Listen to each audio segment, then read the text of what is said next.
अस्सलामुअलैकुम दोस्तों, मैं हूं असलम आलम और आप देख रहे हैं गल्फ़ एक्सपर्ट। सबसे पहले मैं तमाम दोस्तों को बहुत बहुत शुक्रिया बोलना चाहता हूं कि आप लोगों के सपोर्ट और प्यार की वजह से आज हमारा चैनल, आप सबका चैनल 1 लाख सब्सक्राइबर को कंप्लीट कर लिया है।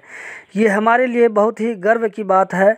दोस्तों, हम चलते हैं आज की वीडियो की जानिब। वोडाफोन कतर ने ओप्पो Reno 5 Pro 5G और ओप्पो Reno 5 5G स्मार्टफोन की नई सीरीज़ को लॉन्च किया है।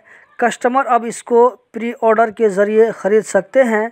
इस फ़ोन के फ़ीचर और फंक्शन को आप गूगल में सर्च कर सकते हैं। इसकी कीमत आप तस्वीर में देख सकते हैं।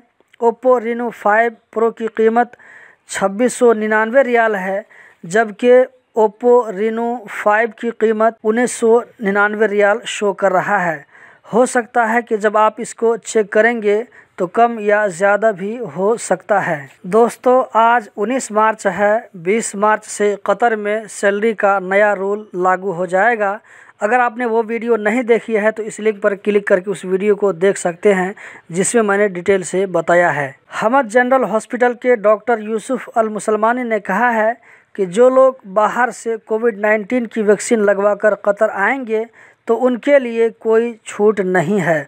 उनको क्वारंटीन में रहना पड़ेगा, क्योंकि अभी तक कतर का किसी मुल्क के साथ इस बारे में समझौता नहीं हुआ है।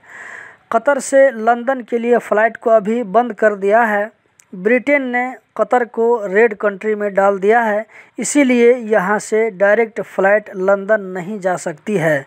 कुछ टर्म और कंडीशन हैं, उसके साथ जा सकते हैं। मदीना में रहने वाले दोस्तों के लिए बहुत ही खुशखबरी है। वो ये कि रमज़ान में मस्जिद नबवी में तरावीह की नमाज़ होगी, जिसमें बैक वक्त 60,000 लोग नमाज़ पढ़ सकेंगे। तो दोस्तों, यही थी आज की छोटी सी वीडियो। उम्मीद करता हूँ आप लोगों को पसंद आई होगी। कतर से रिलेटेड इसी तरह की जानकारी हासिल करते रहने के लिए चैनल को सब्सक्राइब करें। वीडियो देखने का बहुत बहुत शुक्रिया।